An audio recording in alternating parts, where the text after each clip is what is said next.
Hello everyone, welcome to Samardha classes. ನಮ್ಮ ಸುತ್ತಲಿನ ದ್ರವ್ಯವು ಶುದ್ಧವೇ ಪಾಠದ ಅರ್ಥನೇ ಪ್ರಶ್ನೆ. ನಿಲಂಬನ ಎಂದರೇನು? ನೀವು ನೋಡಿರ್ತೀರಿ ಈ ರೀತಿಯಾಗಿ ನೀರಿನಲ್ಲಿ ಮಣ್ಣು ಹಾಕಿದಾಗ ಯಾವ ತರ ಕಾಣ್ತದೆ?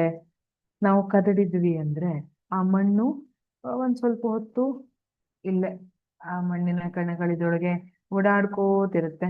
ಆಮೇಲೆ ಸ್ವಲ್ಪ ಹೊತ್ತು ಅದನ್ನ ಡಿಸ್ಟರ್ಬ್ ಮಾಡದೆ ಹಾಗೆ ಬಿಟ್ರೆ ಏನಾಗುತ್ತೆ? ಅದನ್ನ ಅಲುಗಾಡಿಸಬಾರ್ದು.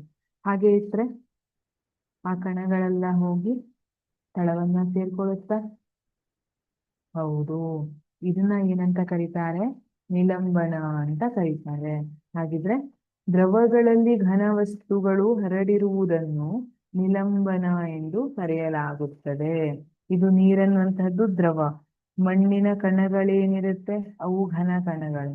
ಹಾಗಾಗಿ ಘನ ವಸ್ತುಗಳು ದ್ರವದಲ್ಲಿ ಹರಡಿರುವುದನ್ನ ನಿಲಂಬನ ಅಂತ ಕರೆಯಲಾಗುತ್ತೆ. Thank you.